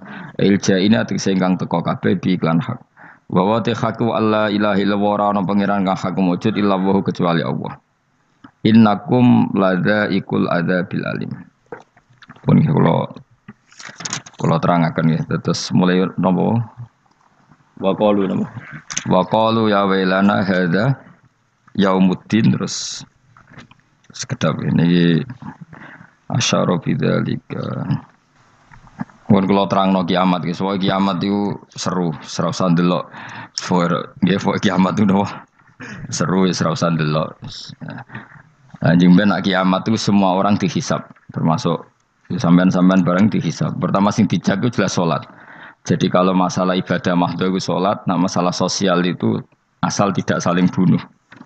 Terus kalau terangaken ya, terus ngendikane Rasulullah sallallahu alaihi wasallam ngendikane la yazalul mar'u fi fushatin min dini malam yusib daman haroman. Labain malih ya. La yazalul mar'u fi fushatin min dini malam yusib daman haroman. Seseorang itu boleh serilek-rileknya dalam beragama asal dia tidak punya masa lalu mengalirkan darah yang terhormat. Gamane cara Jawa ora tau mateni wong, ora tau mateni wong, ora tau mateni wong mukmin utawa ora oleh mateni wong sing muahad atau mustaman. Ya ada aturannya lah. Jadi kalau sampean urip ora tau mateni wong iku wis cara beragama iku rileks karena fifus satin mintin. Nah tentu mateni itu ada banyak sebab, diantaranya fatwa yang ekstrim. Sehingga ulama dulu itu senang diguyon sampai keterusan saiki. Jadi kabeh wong alim khase sering guyon karena memang menghindari omongan penting. Kenapa? Karena sekali omongan penting ini kadang yu'addi ilal fatwa bitaqatul. Takutnya fatwa itu ekstrim, kemudian saling apa? Saling bunuh. Sehingga masyhur itu ada pepatah bahwa statement ulama atau kolamul ulama, penanya ulama itu ahaddu minas sayf, lebih tajam ketimbang apa? Pedang, karena bisa menimbulkan macam-macam. Sehingga dulu banyak ulama kalau bab jinayat itu sudah tidak mau baca bab jinayat. Jinayat itu karena ya takutnya fatwanya itu ekstrim. Ada beda zaman Nabi. Zaman Nabi itu kan enak ya. Sehingga Nabi mesti bener ya. Musuhnya Abu Jahal CS mesti salah ya. Tukaran saiki wis gak seru. Tukaran mbek kowe repot. Masih aku musuh sampean iki soalnya bener sampean. Wong ora tau urip ora tau seneng mbok musuhi ku piye ngono dadi. Kan gak penak. Ya misalnya kiai itu karena mbek santri, wong mesti kan normalnya bela kiai ini, mergo luwih alim luwih bener. Tapi kan cara pandang lha iya sing bener kok mau ngalah kan. Iso wae sing disalahno pangeran iku sing saiki wong tuwa tukaran mbek anak, kira-kira wong nyalahno sapa? Nyalahno wong tuane apa anake? Cara kowe dadi hakim. Wong tua kok wani anak, kualat tuh mujur ya lucu. Ini kan anak kok wani wong. Tapi wong tua kok wani anak, wong tua model opo. Terus anak wani wong tua ya anak model opo. Ya model milenial model. Tapi potensinya itu sama-sama salah. Sehingga ulama itu mulai dulu itu menghindari ngendikan penting itu menghindari. Karena ya tadi takut fatwa itu. Saya ulang lagi ya, jadi seseorang itu selonggar-longgarnya dalam beragama asal tidak pernah membunuh. Tidak memburu darah yang seharusnya tidak terbunuh. Terus kalau masalah ibadah itu Allah ngambilnya sholat. Awwalu ma yuhasabu bil mar'un apa? As-sholat. Pertama yang dihisab itu sholat. Jika sholatnya lolos, maka hisab yang lainnya apa? Ringan. Ya pun ngoten. Terus ada hisab-hisab yang di kula waca mungkin sampean iso ngantisipasi hisab. Nah, jadilah tazulu qadama Adam atau qadama ibni Adam yaumal qiyamah hatta yus'ala an arba'in. Pertama ditanyakan dari sifat mudanya, dihabiskan untuk apa, umurnya untuk apa, hartanya dari mana, setelah mendapat untuk apa. Terus wa an ilmihi madza amila bihi, terakhir setelah mendapat ilmu itu apa yang dia perbuat. Mulane ada orang tok ilmu tidak ditakoki wae pangeran ora apa takoki. Ilmu iso nglakoni, mboten gadah ilmu ya Gusti. Terus serepet sampeyan. Dunya mboten gadah dunya. Lha apa ning dunya nggih ngentosi mati sing mon-mon niku aman apa? Sebab itu orang fakir itu masuk surga lebih cepat timbang orang kaya kacek pinten 500 tahun ketakoki. Dia apa mboten gadah napa-napa. Iso ngaji mboten. Jadi gak perlu pertanggungjawaban mereka napa sekacau kan.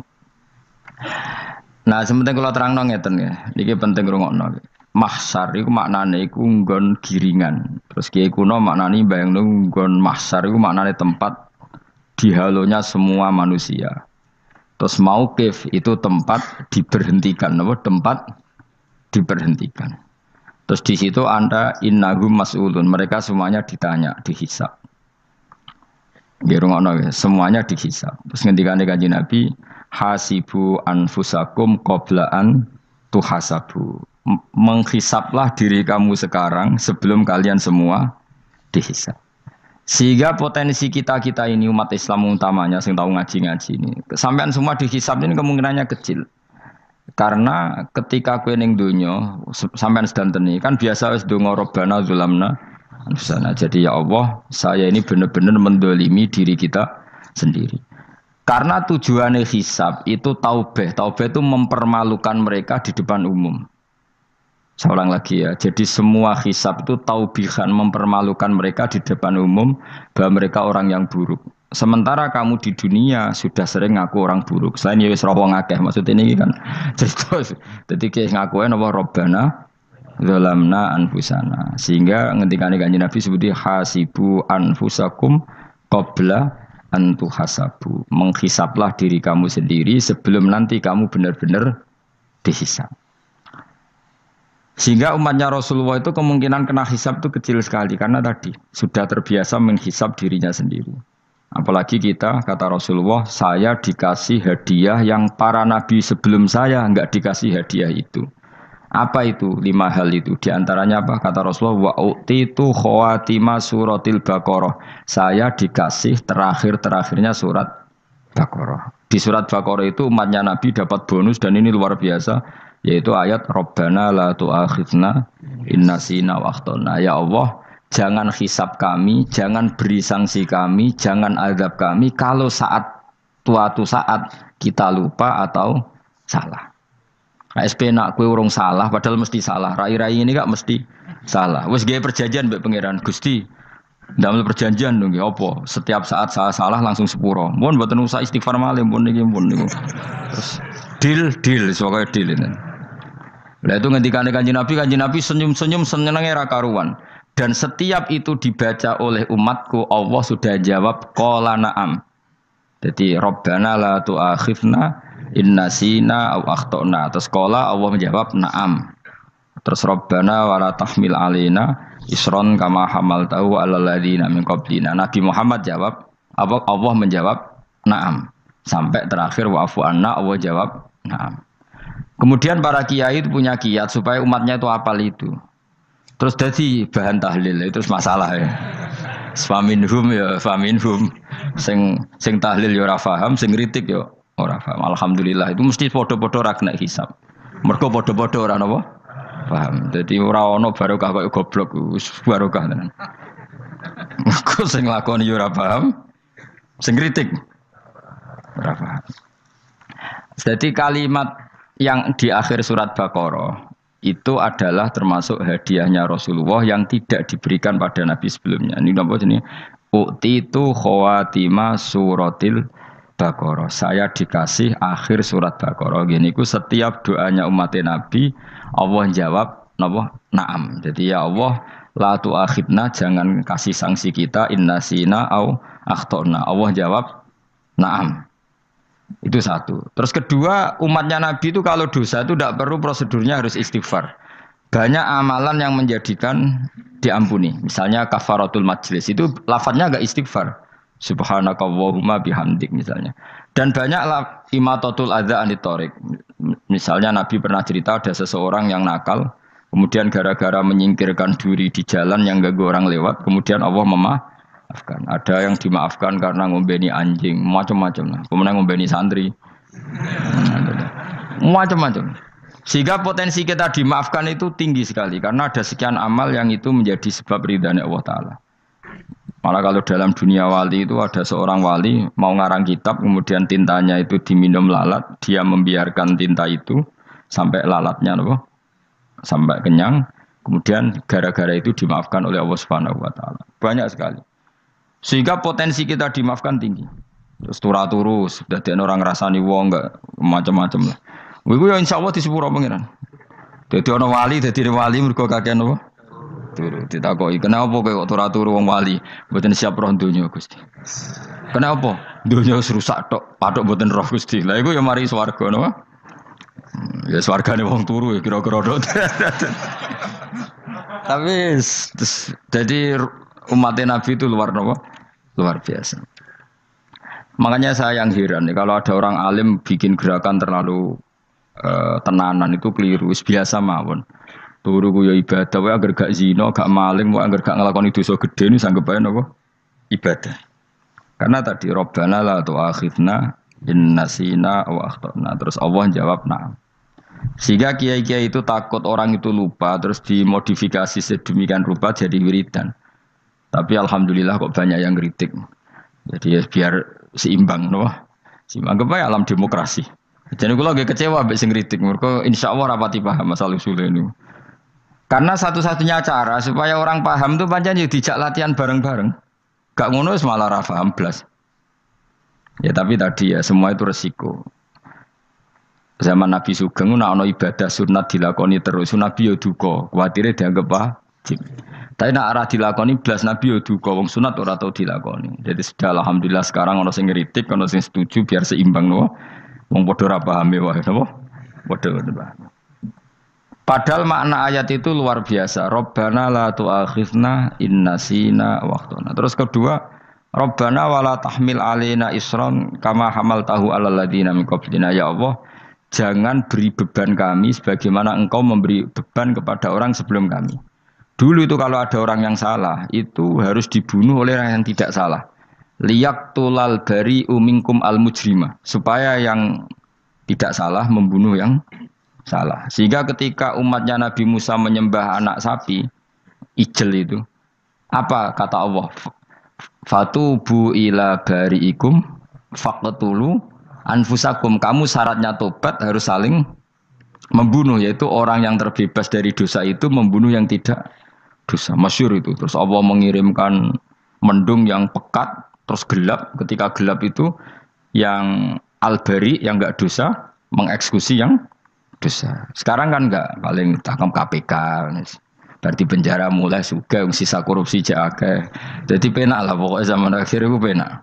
Pemenang saya KPK ini mulai disoal, jadi aman lah. Sebuah sing bener di aja nih ya sing bener ya pangeran. Misalnya rasa KPK lah nak takwa ya rasa korupsi. Kalau KPK dilemahkan nanti yang korupsi marah. Lah masih orang KPK lah nak di pangeran kan ya aman karena korupsi. Kowe aneh-aneh wae. Kowe wong mukmin kok bakas ngono. Kowe sementing iku nak kowe wedi pangeran kan ra usah polisi, ra usah KPK wis tetep ra usah dosa wong wedine mbek pangeran. Nah, kecuali ra usah pangeran ateis, lha iku masalah. Ya, tapi kan omongan ini gak populer, padahal bener. Nah, aneh. Jadi karep pemilu ngene, terbebas korupsi nek ana KPK, urip makmur nek ana menteri kemakmuran. Pokoke kabeh kowe mbok gantungno pejabat negara. Mulane tau hitam jeblok, sak jeblok-jebloke. Misalnya rasa sejahtera, saya menteri sosial harusnya gini-gini. Ngono korupsi salah KPK. Ngono ono ra keamanan salah polisi. Senengane nyalahno wong. Gue sekali-kali nganggo tauhid. Nah ono adab iku mergo dosa yang sudah kelewat. Ya tapi kan gak mungkin ngomong bernegara gitu. Tapi atas nama iman bahasa kita seperti itu. Kalau atas nama bernegara emang kita butuh polisi, butuh tentara, butuh KPK.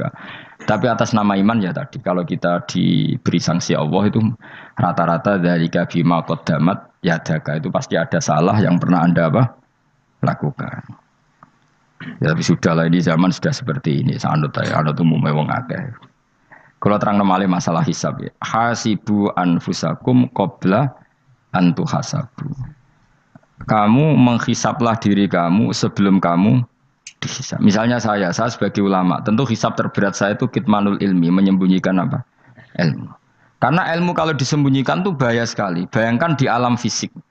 Misalnya ada orang berkebutuhan pada kemaksiatan, terus di situ ditulis bar, karaoke misalnya. Orang bisa ke sana karena ada tulisannya, ada WA-nya, ada alamatnya. Kemudian ketika Anda bisa Fathul Qorib, tidak ada tulisannya. Harusnya Anda juga nulis ahli Fathul Qorib, ahli Fathul Mu'in, nah, atau ahli Jaljalut, tulis saja. Ahli Primbon. Enggak apa-apa, tulis saja. Penerus Ronggo Warsito, tulis saja. Zaman gendeng, arah melok gendeng, rakeduman, tulis saja. Tapi barokahnya tulisan itu kan orang bisa tahu. Makanya kenapa banyak orang sufi yang sudah menyembunyikan diri warnanya nakal-nakal. Karena dia disalahkan Allah. Karena menyembunyikan ilmu. Saya itu orang yang senang tertutup. Kecuali masalah ilmu. Saya mau mengajar terbuka seperti ini.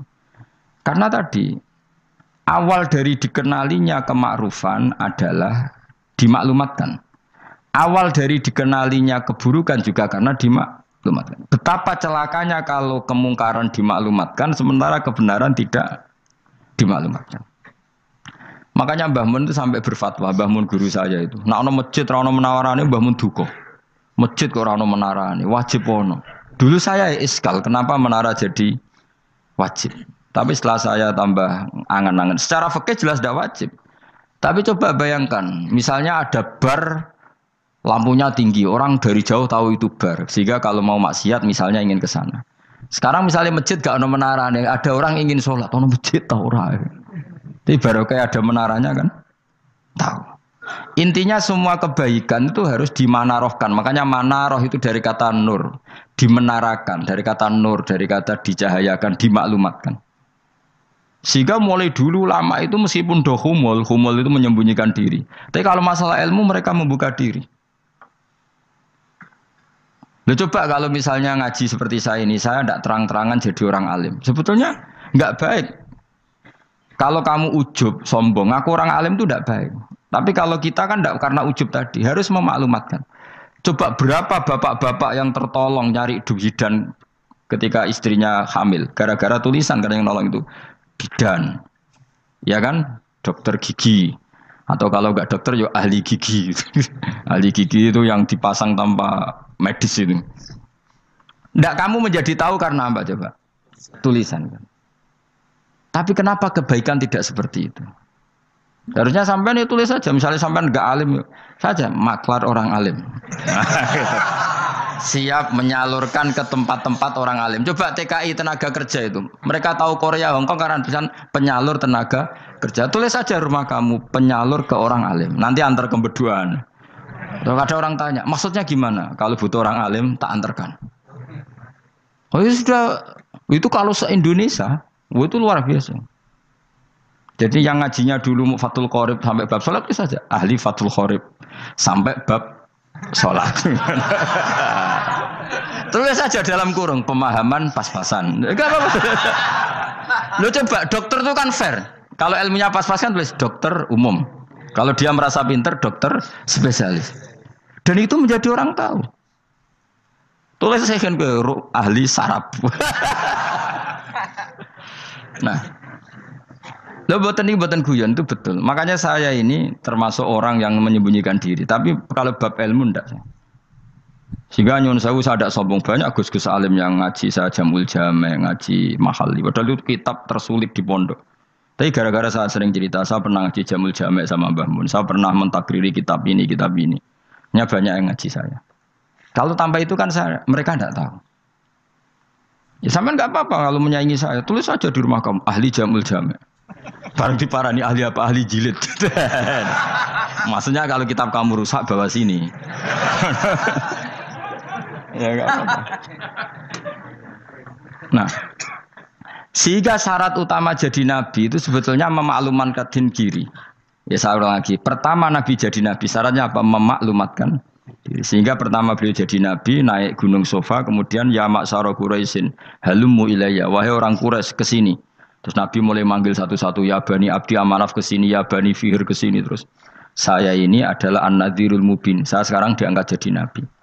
Terus Abu Lahab marah-marah, tabban laka ya Muhammad, alihada jamak tanah. Muhammad kamu itu orang sial, kita enak-enakan tidur gara-gara kamu manggil kita datang. Ternyata hanya untuk urusan seperti ini. Makanya terus ada tabat yada abi labi watab. Tapi yang iman kemudian tanya, Muhammad kalau kamu setelah jadi nabi, misinya apa? Saya diutus Allah untuk kamu menyembah Allah, tidak boleh menyekutukan Allah. Dan Allah memerintahkan kamu afaf. Afaf itu meninggalkan zina, meninggalkan maling, gini-gini. Coba kalau Nabi tidak memaklumatkan diri. Jadi Nabi seklunak-klunus. Ketemu wong monggo nggih. Ada temu dia nggih. Sengerti nak Nabi ku sapa? Sehingga orang-orang yang humul, yang menyembunyikan diri itu di bab ulama masalah besar itu. Karena ciri utama dosa adalah kitmanul ilm. Makanya Nabi sidik amanat tabligh fatona. Tabligh itu lawan katanya apa? Kitman. Makanya saya ngaji di mana-mana. Saya di Jakarta ngaji, di sini ngaji, di Pasuruan ngaji. Harus dimaklumatkan ilmu. Dan kalau ada orang tanya ya tak jawab. Saya tuh kitab yang paling aneh di pesantren, misalnya yang mulai aneh lah, gak Jamul Jamek. Saya sampai sekarang masih ngajar Jamul Jamek. Kitab yang aneh. Macane lagi roh judulnya pusing. Jamul Jamek, kumpulane pira-pira kumpulan. Dadi ilmu apa ae ana ning kono. Sing gak ana ilmu dukun, mboten enten. Ilmu carane bodoni ya ora ana. Ning kono mau carane mlebu swarga tok. Mane potensi kula mlebu swarga itu tinggi sekali. Cara sing model piye duwe. Dadi mun. Dadi cara sing model piye duwe. Dadi cukup banyak napa? Cara. Sampeyan nek cara sitok ora mesti, kula nu gak ada cara kathah. Dadi nek dari cara iki mentok, ganti cara iki mentok. Ya terakhir paling gampang itu cara nganggo fadhole pangeran. Iku kena mbok tiru. Pokoke mbok swarga nganggo fadhole pangeran. Masalah utama kita sebetulnya itu. Makanya saya tidak pati cocok sama orang sufi itu. Kebenaran itu harus dimaklumatkan. Sementara orang sufi itu ingin menyembunyikan diri. Itu kalau untuk yang alim itu tidak bagus. Wong kita saja tahu itu dokter atau bidan karena tulisan. Ini bidan, ini dokter. Dan mereka jujur, dokter umum, dokter spesialis. Loh, coba misalnya di kota, kamu tulis saja, penyalur kebaikan. Orang yang ingin mondok, pondok pilihannya ada, Sarang ada, Pelosok, Lirboyo. Kalau saya ke sana gimana? Saya kenal Gusnya, tak anter.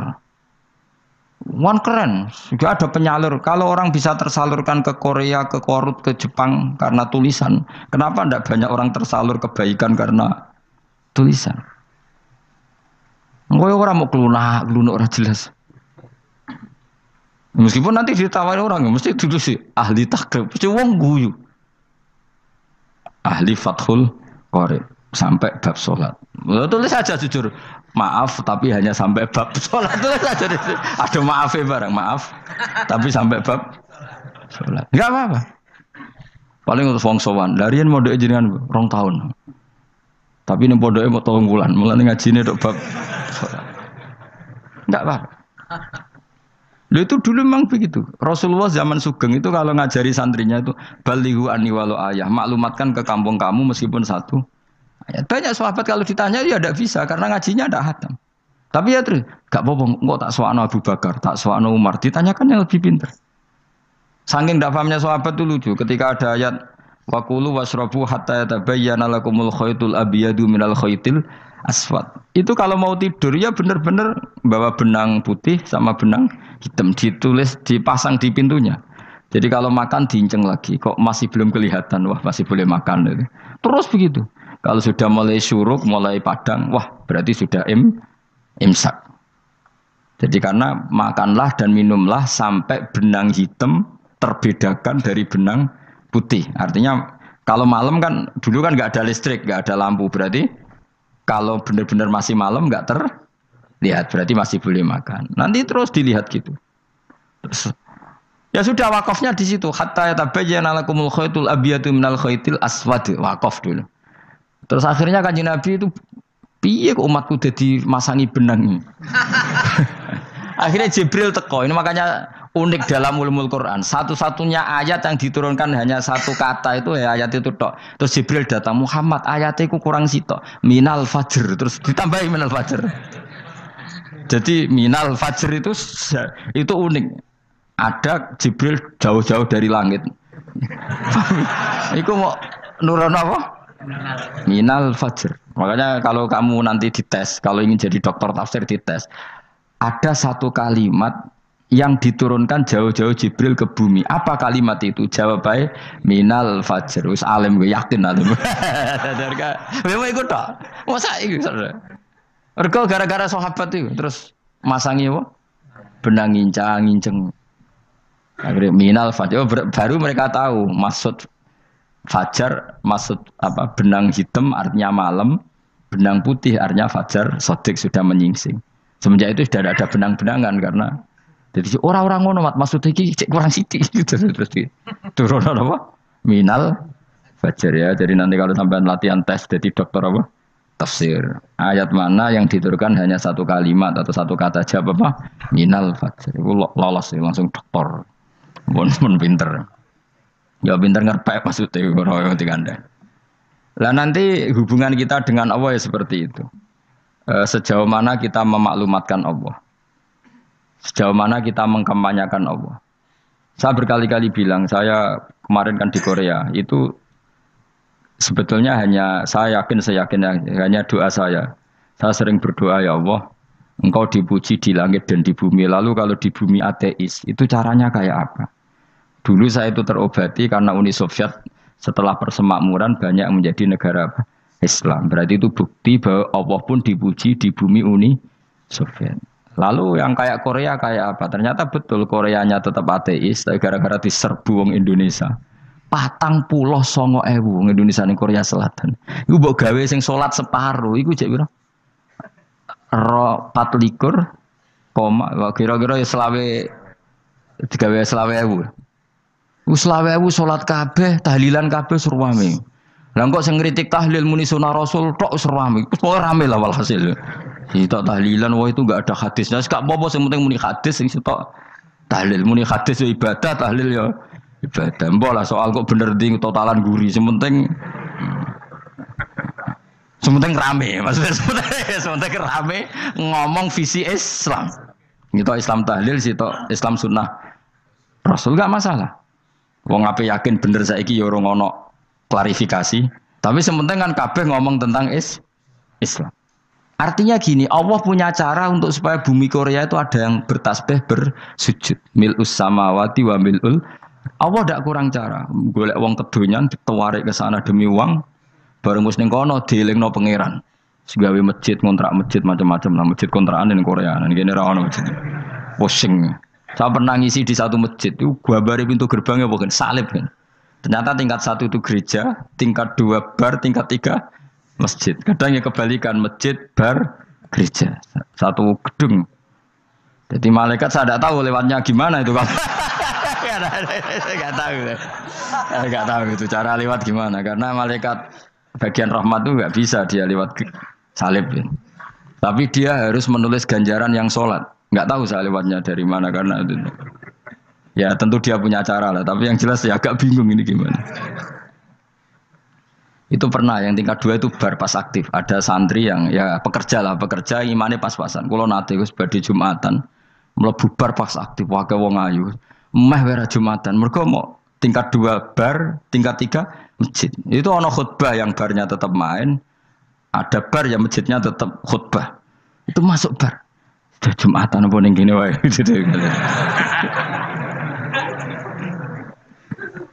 Akhirnya ya di situ beberapa menit terus ada komat Jumatan. Dosa ta Gus ini? Ya aku muni. Ya segelem Jumatan ku apik. Wong mesti dilakoni kok takok dosa ta Gus. Oh, raimu kadung lakoni kok takok. Artinya gini, Allah punya cara untuk menyebarkan Islam di Korea. Sama seperti Allah punya cara untuk menyebarkan Islam apa di Indonesia. Dulu orang Gujarat, Punjab, ya sejarah ini menurut saya ya tetap sebagiannya benar. Meskipun tidak seluruhnya benarnya sejarah Islam masuk Indonesia rata-rata orang kan menulis pedagang Gujarat, India ke Indonesia dagang karena mereka mukmin akhirnya juga menyebarkan apa? Islam. Itu jelas nyata. Meskipun tidak semuanya seperti itu karena ada yang dibawa Yusuf Baros itu yang muridnya Sayyidina Ali itu. Terus juga ada yang dibawa beberapa habaib dari Yaman langsung ke Indonesia kayak yang di daerah Tuban itu kan langsung habib-habib dari Samarkand langsung ke mana? Tuban. Makanya saya bilang sejarah itu semuanya benar karena memang variasi masuknya Islam di Indonesia itu banyak. Jadi itu enggak masalah. Sampean niru sing kedunyan mawon sing luwih gampang napa? Lho nggih to, kayak Jakarta itu kan kota kayak gitu, baru kayak wong kedonyan orang ke Jakarta semua. Gara-gara tahu mondok pedutan tadi ahli Fathul Qorib tadi yang sampai bab salat, terus bikin masjid. Iku coba takoki faraid terang ora iso. Pemene takoki muamalah terang ora iso, tapi nak trimo carane salat sing batal apa ngentut roh. Aduh. Ilmune kok roh nak nganti bab iku jek roh. Sing batal salat apa jek roh ngentut nyekel wong wedok jek roh. Tapi mbok aja takoki sing detail apa? Cara mengenari kiblat dengan hisab ya marosdil kiblat itu serang arah iso. Atau nganggo komputer, delok. Nganggo jam, nganggo kompas. Padahal ana ilmune ya marosdil apa? Kiblat. Di bulan tertentu, hari tertentu itu nanti matahari tepat di atas Ka'bah. Serang arah iso, nak ngono-ngono niku serang arah iso. Ya saya ulang lagi ya. Jadi kesalahan kita adalah kebenaran itu kita sembunyikan. Padahal awal dikenalnya Islam itu lewat i'lam. Fasda bima tu'maru. Kebenaran harus dimaklumat. Tapi problemnya Islam Indonesia tuh kadang humul tuh bangga. Enggak dikenal orang itu bangga gini. Oke lah, kalau yang enggak, saya sendiri ya suka humul. Sampai sekarang saya suka humul. Saya sampai sekarang enggak suka tamu. Bukan karena benci tamu, ribet. Maksud saya kalau sowan kiai ya ngaji saja, ora usah sowan. Oh ribet. Ya lucu kan, seneng Gus Bak jare wong alim. Terus senenge mau sowan tok ngaji ra gelem iku piye karepe. Wong kok aneh. Iku berarti kalau karo kowe seneng dokter, konsultasi obat ra gelem tapi ngajak jagongan. Dok, jenengan tiyang pundi? Jenengan manggen dalem mriki mulai tahun pinten? Lah ya kowe takok dokter kemalan. Mesti nek kowe takok laram apa, obate apa kok malah kenalan. Pindah Jogja tahun pinten, Dok? Dan jenengan kawin mriki tahun pinten? Lha wong jare Gus Bae wong alim kok sowan ngono. Jenengan kelahiran tahun pinten, Gus? Zaman dinosaurus. Wong alim kok takoki lahire iku piye karepe? Sesuk tak gak takok pisan matiku kapan to. Coba betapa naifnya kita kalau kita suka dokter, terus kemudian kamu takok, Dok, kelahiran tahun pinten jenengan? Aneh gak? Nak kowe seneng dokter mergo mau konsultasi berobat ya ngomong saja apa yang kamu butuhkan. Nak kowe seneng wong alim yo ngaji titik. Nah kowe misalnya seneng artis, delok konser artisnya takok kelahiran tahun piro. Gak penting artis ayu mbok delok seneng wis sudah gitu aja. Ora wong alim yo ngono ngaji seneng. Ini kadang wong Jawa lucu, seneng wong alim sowan terus takok-takok. Waneh iku dudu obatno ngono, yakin ngono. Maksudnya bu sing profesional, maksudnya sing rontok bener sidik lah, jadi wong aja bener nemen-nemen gak mungkin, wis pokoknya bener sidik-sidik. Makanya kemarin ngaji apa Nasoihul Ibad kan gitu, mujalah satu ulama artinya apa? Fi majlisil ilm ketika ngaji, ora kok mujalah satu ulama utawa sowan matekno wong ini terjauh. Kulo termasuk kiai yang kampanye ini. Soalnya termasuk kiai terkenal tapi sing tamu kulo rapati kathah. Gue jaga masyaallah tenan wis. Muga-muga rodok tobat sithik-sithik maksudnya. Maksudnya ya sudah lah. Ya tadi hubungan wong alim ya sudah ngaji. Kalau hubungan sama dokter ya tanya konsultasi apa? Medis. Kan lebih enak. Nah, hubungan mbek dukun wis takok wis. Mbah niki menyangking pundi? Kok jenengan dermemel nglafadzno apa sing kalimatnya sing jelas kena apa nak dermemel mandi nak jelas kok ora mandi ku piye takono aku ya guru pun mbek dukun wong kalimatnya ora jelas kok mandi nak jelas Gak mandi. Mergo nak jelas kita bodoh nih. Ayo gumun mantra iku mesti gak. Wae rungokno tenanan kalimatnya terus ora jelas. Dukun-dukun dulu. Yo kok mandi, nak jelas malah. Mandine tenan ora ya ora. Ya saya ulang lagi ya. Jadi sebab itu di Quran sering ada kata i'lamu, kenalilah, ketahuilah. Jadi awal dari agama ini adalah harus tahu. Maka menyangkut harus tahu ini lalu Allah bikin media. Media itu apa saja. Tapi lalu kita bisa berdebat tentang media. Itu yang kita tidak tahu nanti hisabnya di depan Allah Subhanahu wa taala. Saya sampai sekarang itu nggak tahu, nggak pernah bilang halal, nggak pernah bilang haram. Misalnya gini ya buat ini dengerin ya. Di Korea ini sering teman-teman cerita. Ada beberapa majikan yang baik sama umat Islam, yang bekerja Muslim. Itu kalau dipamiti sholat, kan, Pak majikan saya mau sholat. Sholat itu apa? Mereka bilang dengan bahasa analogi di Korea. Pokoknya sholat itu sembahyang. Ketika sholat itu ditanya sama orang Korea, loh kamu itu sembahyang kok tidak ada patungnya? Karena pengetahuan mereka yang namanya sembahyang itu ada patungnya. Ada yang baik, apa sekalian tak belikin patung? Jadi wong Islam pas sholat tuh didelok ngarepe dhuwure kok gak ono patung. Ono sing ape sujud tuh digambarno salib. Mergo dekne denger-denger kalau karena tidak tahu Islam itu apa. Sementing ada personifikasi Tuhan. Ada lagi ini yang agak ngeri. Ada pegawai Garuda karena dia agak terpelajar waktu sholat dia sholat sama krunya di mall. Itu langsung security mall nelpon polisi. Ini ada ritual teroris gitu. Jadi sholat itu dianggap mukadimah sebelum ngebom. Jadi ritual. Pertanyaannya adalah karena mereka tidak pernah ngerti sholat itu kayak apa. Dan kadang-kadang orang ngerti bahwa sholat itu adalah ritual umat Islam itu lewat media. Media itu bisa berita, bisa dokumenter, bisa apa saja. Kita tidak pernah tahu cara Allah mengertikan.